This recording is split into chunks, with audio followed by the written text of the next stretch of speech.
Que privilégio nosso Alerta de atualizações prontas para instalar.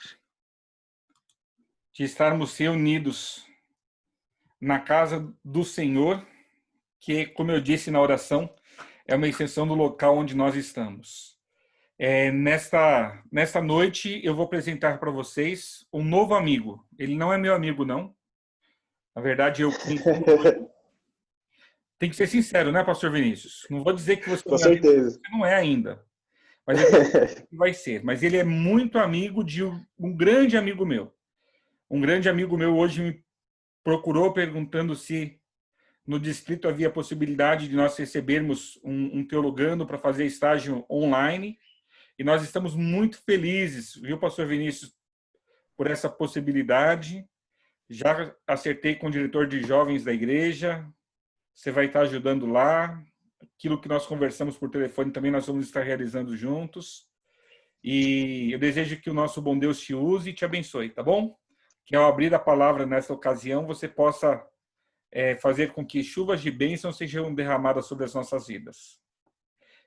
O nome completo dele é Vinícius Eduardo Lima Santos, e ele é pastor porque ele já é aluno do 4º ano de teologia. No final deste ano, se Deus quiser, vai aparecer um excelente convite para ele servir ao Senhor, e ele vai continuar sendo um vaso, um instrumento nas mãos de Deus. Pastor, é contigo. Amém. Deus te use e abençoe. Pastor, muito obrigado, tanto pela imediata assim, recepção, desde o primeiro momento que nós conversamos. Eu estou muito feliz de estar aqui com vocês para a gente poder abrir a palavra de Deus. E também, pastor, ainda que o senhor não me conheça, eu já te conhecia tanto pelo pastor Jackson, mas também no ano de 2015 para 2016, eu acredito que o senhor era pastor lá na Pedreira. Eu estava ali, naquela igreja, como um comportor e iniciando a caminhada de teologia. Então, eu me sinto feliz de poder estar aqui compartilhando a palavra com vocês e também de a gente estar junto aqui nesse momento. Antes da gente começar, eu queria fazer mais uma oração. Então, vamos orar? Feche seus olhos. Oremos. Querido Deus, amado Pai, louvado seja o teu santo nome, Senhor. Muito obrigado por mais esse dia e tudo isso nós agradecemos em nome de Cristo Jesus. Amém. Vocês me ouvem bem? Vocês estão me vendo bem? Só dá um joinha aí. Maravilha, então. Amigos, é uma alegria, né? Eu disse isso, já repeti, é uma alegria estar aqui com você. E hoje eu quero poder compartilhar assim um dos livros, um dos textos da Bíblia que eu mais gosto, assim, particularmente, que eu mais tenho um prazer em poder falar, em poder ler. Mas antes da gente ir diretamente para o livro, que vai ser o livro de Eclesiastes, nós vamos ver alguns versos no livro de Eclesiastes, eu queria poder contar uma parte da minha história para vocês, porque também está relacionado com o assunto que nós vamos conversar hoje. Quando eu não sou adventista de berço, né, eu me batizei, já estava na adolescência, então no início, aí, antes de eu ser adventista, eu já me considerava cristão. Passei por algumas igrejas, conheci outras igrejas. E o interessante é que, mesmo sem ser adventista e não ter tanto conhecimento da Bíblia, eu tinha um desejo muito grande que Deus ele falasse comigo de alguma forma. Eu esperava, talvez, que eu ouvisse a voz dele.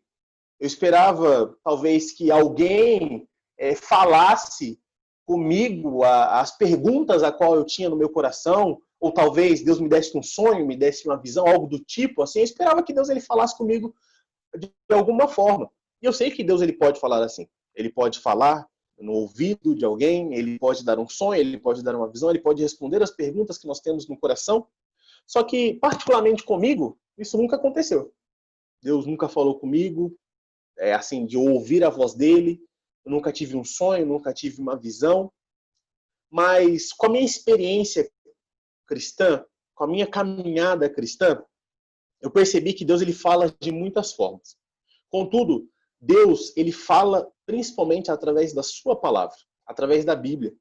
Há uma frase que diz que a Bíblia é Deus falando em sotaque humano. Então a Bíblia ela foi feita para nós, para sabermos qual é a vontade de Deus nas nossas vidas. E o que ele planeja para este mundo, para o nosso futuro. Então, a Bíblia talvez ela não responda todos os questionamentos que nós temos no nosso coração, mas ela é suficiente para falar qual é a palavra de Deus para nós. Isso nos basta e nós queremos cada vez mais compartilhar a palavra, a Bíblia, e o nosso pedido é que o Espírito Santo ilumine a nossa mente para que possamos entender a palavra de Deus. Muitas vezes, né, nós abrimos a Bíblia e nós não entendemos o que ela quer nos falar, mas o pedido é que o Espírito Santo trabalhe em nós para que possamos entender qual é a vontade dele e o que a palavra tem a nos dizer. Então hoje nós vamos analisar algumas lições que Salomão nos deixa através do livro de Eclesiastes. O livro de Eclesiastes, ele às vezes é conhecido como um livro negativo, um livro um tanto ácido. Você não vê muitas mensagens de esperança no livro de Eclesiastes. É um livro até um pouco difícil de ser lido, mas mesmo assim é um livro que ele traz diversas lições, lições para a nossa vida. Então, para a gente começar, eu quero que você abra a sua Bíblia aí, tanto aí no celular ou na Bíblia mesmo, em papel, no livro de Eclesiastes, no capítulo 1, no verso 1. Nós vamos começar aí lendo a partir do verso 1 e vamos ler até o verso 3, e depois nós vamos ler alguns outros versos. Maravilha? Então, Eclesiastes, o capítulo 1, o verso 1 ao verso 3, eu vou esperar um pouquinho, e nós já vamos ler aqui a palavra. Posso ler? Vocês encontraram aí? Então vamos ler aqui o verso 1. Diz o seguinte: Palavra do pregador, filho de Davi, rei de Jerusalém. Vaidades de vaidades, diz o pregador. Vaidades de vaidades, tudo é vaidade. Que proveito tem o homem de todo o seu trabalho com que se afadiga debaixo do sol?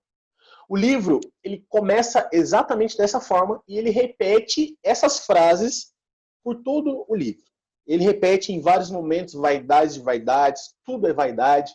Basicamente, Salomão ele conclui todos os seus pensamentos dessa forma: vaidade de vaidades, tudo é vaidade, e que há debaixo do sol. Que há de novo debaixo do sol.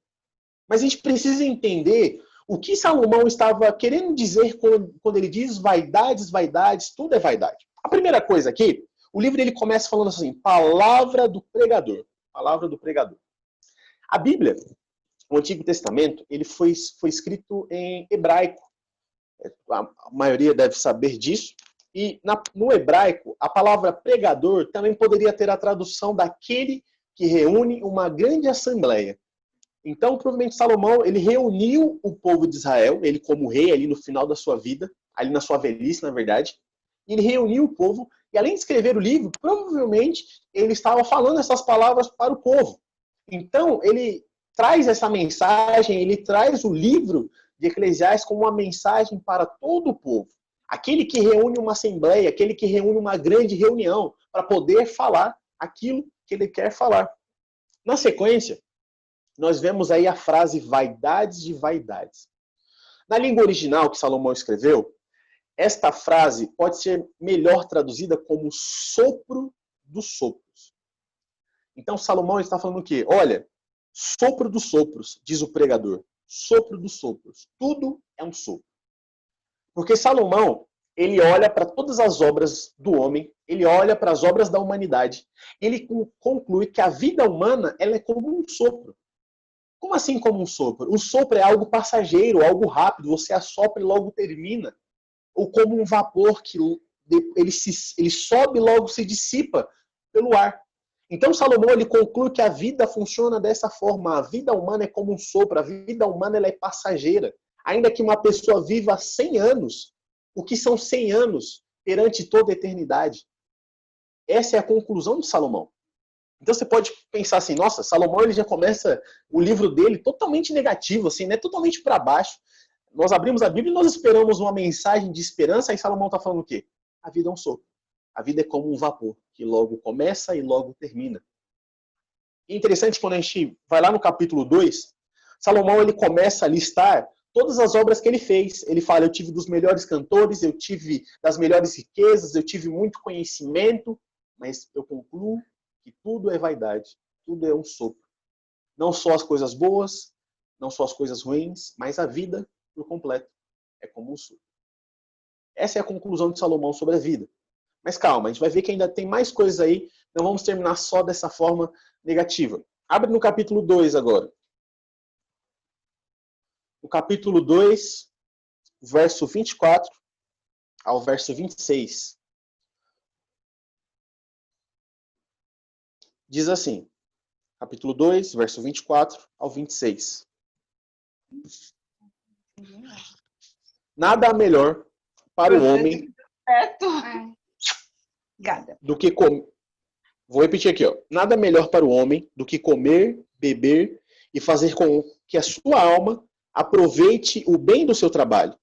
No entanto, vi também que isto vem da mão de Deus. Pois separado destes, quem pode comer ou quem pode alegrar-se? Porque Deus dá sabedoria, conhecimento e prazer ao homem que lhe agrada. Mas ao pecador dá trabalho para que ele ajunte e amontoe, a fim de dar àquele que agrada a Deus. Também isso é vaidade e correr atrás do vento. Salomão, durante todo o livro, ele repete em vários momentos que não adianta ter muitas riquezas e não aproveitar o bem da vida. Ele enfatiza que é necessário trabalhar, que é necessário estudar, mas que dentro de tudo isso é necessário também aproveitar a vida, aproveitar aquilo que é bom. E ele conclui que aproveitar aquilo que é bom é comer, beber e aproveitar o bem do seu trabalho. E o mais interessante é que ele diz, olha, fazer todas essas coisas, aproveitar a vida, só pode acontecer se vier da mão de Deus. Se vier da mão daquele que nos dá tudo. Porque quem pode comer ou se alegrar sem que venha de Deus? Então nós já encontramos duas lições interessantes aqui. Nós vamos concluir muito bem daqui a pouco. Mas Salomão ele conclui que, primeiro, a vida é como um sopro. As obras e a vida humana são passageiras. Segundo, ele conclui também que é necessário aproveitar a vida, aproveitar o trabalho que nós temos. Ele, um pouco atrás, ele diz, olha, do que adianta o homem que trabalha só, amontoa todas as riquezas e quando morre não leva nada à sepultura?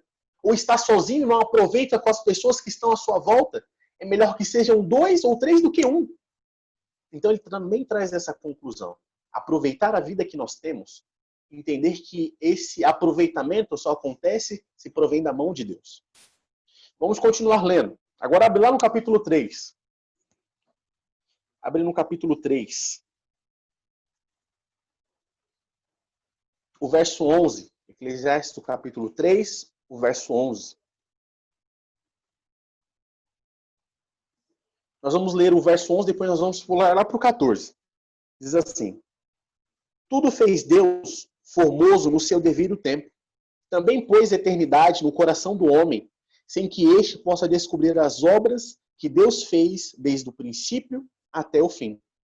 Agora o verso 14 diz assim, ó: sei que tudo quanto Deus faz durará eternamente. Nada se lhe pode acrescentar e nada lhe tirar. Isso faz Deus para que os homens temam diante dele.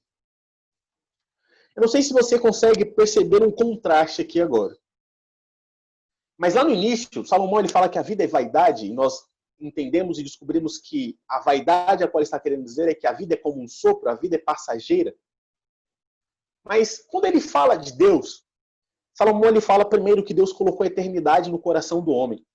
E ainda que o homem, marcado pelo pecado, ele seja passageiro, o homem distante de Deus, ele seja passageiro, ele tem o desejo pela eternidade. Ele tem o desejo por aquilo que dura eternamente. Por isso que quando alguém morre, nós choramos e entristecemos porque nós não estamos acostumados com a morte. Porque nós somos criados para a vida e vida eterna. Então, esse desejo pela vida eterna, esse desejo para que a vida continue, foi Deus que colocou no nosso coração. Ainda que o homem, depois do pecado, ele é como um sopro, ele é passageiro, a eternidade ela habita em nosso coração, porque Deus colocou. E o mais interessante é que Salomão ele também diz que tudo aquilo que Deus faz durará eternamente. Então veja só, Deus colocou a eternidade no coração do homem. Contudo, a vida humana e também as obras humanas são como um sopro, são vaidade, elas logo passam. Então, nada daquilo que o homem faz pode preencher a eternidade que está no nosso coração. Nada da nossa vida, nada das nossas obras podem preencher esse vazio que há de eternidade, porque as nossas obras são simples. Apenas aquilo que Deus faz dura eternamente. Então, apenas Deus pode completar esse vazio que há dentro do nosso coração. E assim nós vamos entender um pouquinho da mensagem de Salomão. Salomão, você vai perceber que no livro de Eclesiastes ele traz várias lições que às vezes elas entram em conflito com a forma que nós estamos vivendo. Durante 4 anos de faculdade, eu trabalhei bastante para conseguir pagar a faculdade. Mas em vários momentos, nessa correria, nessa intensidade, eu ficava me perguntando, mas qual é o sentido de tudo isso? Se o prazer da vida é estar ao lado do nosso Deus. Aí nós vamos para a última mensagem de Salomão no livro de Eclesiastes. Agora eu quero que você abra a sua Bíblia, lá no capítulo 12. Eu faço um convite a você que leia o livro de Eclesiastes, assim, e você vai perceber que não é um livro negativo, mas é um livro com várias lições, com uma beleza muito grande, com vários ensinamentos. Agora, vamos lá no capítulo 12. Nós vamos ler aqui o verso 13. Eclesiastes, o capítulo 12, o verso 13.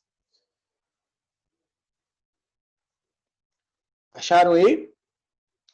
Então vamos ler. É a última mensagem de Salomão no livro. Ele diz assim: de tudo o que se tem ouvido, o resumo é: teme a Deus e guarda os seus mandamentos, porque isto é o dever de todo homem. Porque Deus há de trazer a juízo a todas as obras, até as que estão escondidas, quer sejam boas, quer sejam más.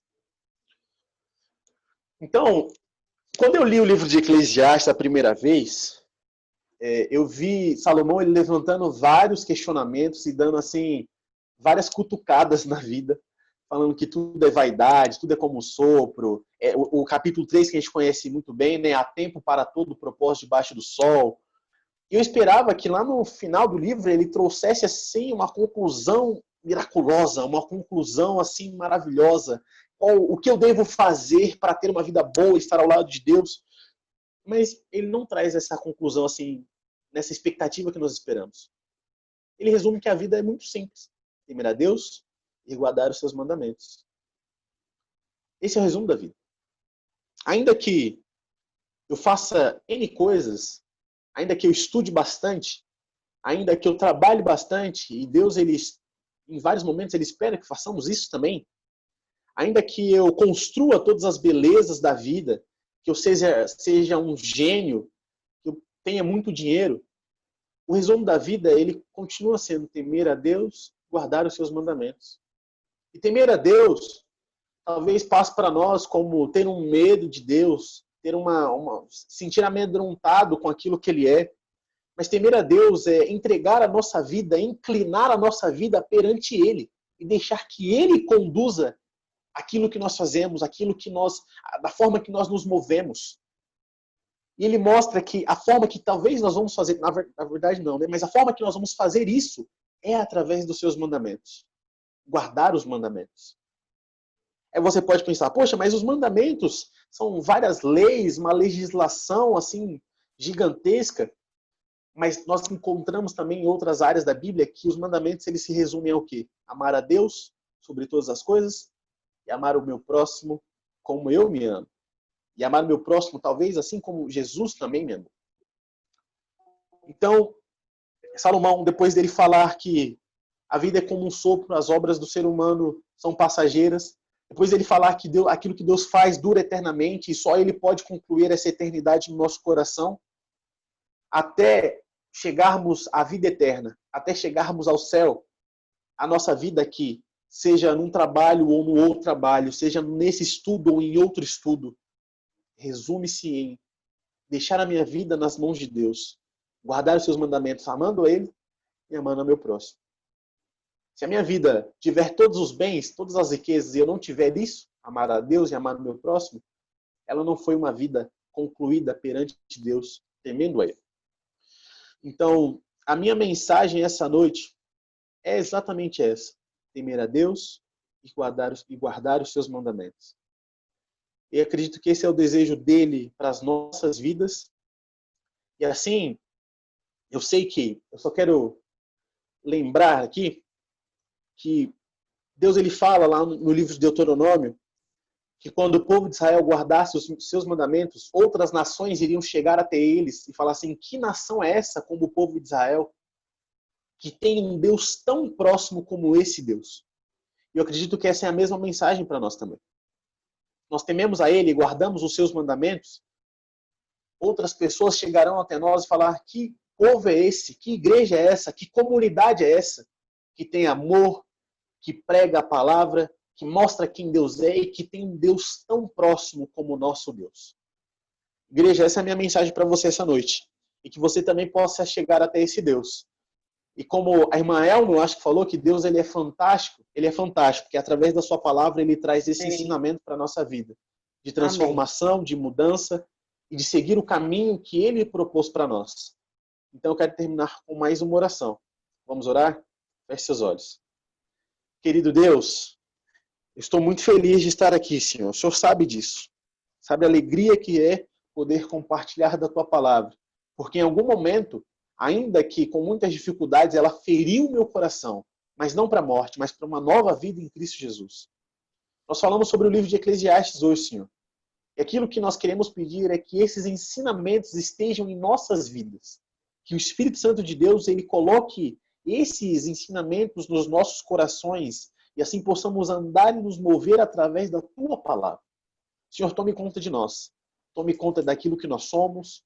Vários pedidos, vários agradecimentos foram feitos esta noite e novamente nós depositamos esses pedidos em tuas mãos, pedindo que a tua vontade seja feita acima de tudo.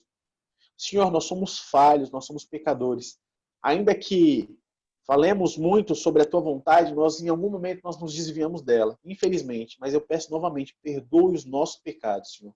Porque eu sei que o Senhor é misericordioso para isso. E Pai, que todos esses cultos a qual nós fazemos, seja na tua casa física ou seja aqui pela internet, que a tua presença seja feita. E que nós possamos ser conduzidos até a Nova Jerusalém. Obrigado, Senhor. Tudo isso nós oramos em nome de Cristo Jesus. Amém. Obrigado, igreja. Obrigado. Pastor... Alegria, de verdade. Muito obrigado. Pastor Vinícius, muito obrigado por compartilhar a mensagem dessa noite. Que nós todos possamos compreender, né? O homem mais sábio do mundo resumiu a Bíblia em 2 versículos.